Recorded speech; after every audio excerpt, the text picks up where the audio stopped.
Friends, നമുക്കിന്ന് വഴുതനങ്ങയും ഉണക്കമാങ്ങയും കൂടെ ഇട്ടൊരു അവിയൽ.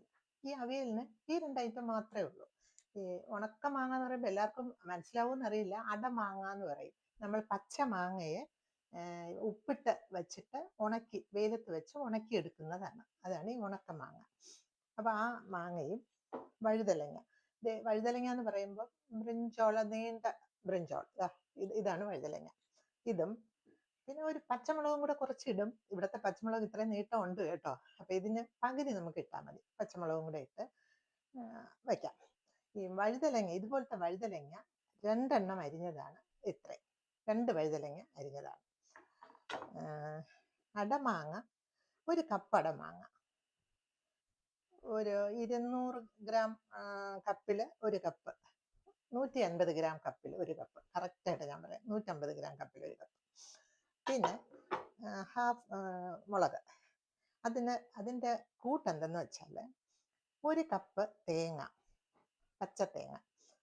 പിന്നെ ചെറിയ ഉള്ളി 2, സവാള 2 അല്ലി, സോറി തെറ്റിപ്പോയി, വെളുത്തുള്ളി 2 അല്ലി, ജീരകം 1 ടീസ്പൂൺ, മഞ്ഞൾപ്പൊടി 1 ടീസ്പൂൺ, മുളക് പൊടി 1 ടീസ്പൂൺ. പച്ചമുളക് ചേർക്കുന്നതുകൊണ്ട് മുളക് പൊടി 1 ടീസ്പൂൺ മതി.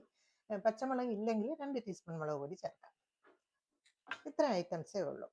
ഇതിന് ഒരു കടായി എടുത്ത് അതിൽ ഇതെല്ലാം ഒന്ന് അരച്ച് എടുത്തിട്ട് മിക്സ് ചെയ്ത് വെക്കുക. 10 മിനിറ്റ് വേണ്ട, അവിയൽ റെഡി. അങ്ങനെ തേങ്ങയും മറ്റുള്ള സാധനങ്ങളും എല്ലാം കൂട്ടി ചേർത്ത് അരച്ച് എടുത്തിട്ടുണ്ട്. അതിന് നമുക്ക് ഇതിലോട്ടൊന്ന് മിക്സ് ചെയ്യണം. അങ്ങനെ മിക്സ് ചെയ്തിട്ട് ഉപ്പെല്ലാം ഞാൻ ഇതിലിട്ടിട്ടുണ്ട്. പിന്നെ 2 തണ്ട് കറിവേപ്പിലയും കൂടെ ഞാൻ ഇതിൽ അരച്ചിട്ടുണ്ട് കേട്ടോ. ഈ കറിവേപ്പില ഇലയായിട്ട് കിടക്കുമ്പോൾ എല്ലാവരും എടുത്ത് കളയും. അപ്പം കഴിക്കാൻ വേണ്ടിയിട്ട് ഉള്ളിൽ പോട്ടേന്ന് കരുതിയിട്ട് ഇങ്ങനെ അരച്ച് ചേർക്കുകയാണ് ചെയ്യണം. അപ്പം എല്ലാം കൂടി ഞാനിതാ അരച്ച് മിക്സ് ചെയ്ത് ആയിട്ടുണ്ട്. ഇനി ഉപ്പെല്ലാം നോക്കിയിട്ട്, ഉപ്പ് നോക്കട്ടെ, ഉപ്പുണ്ടോയെന്ന് അറിയണമല്ലോ.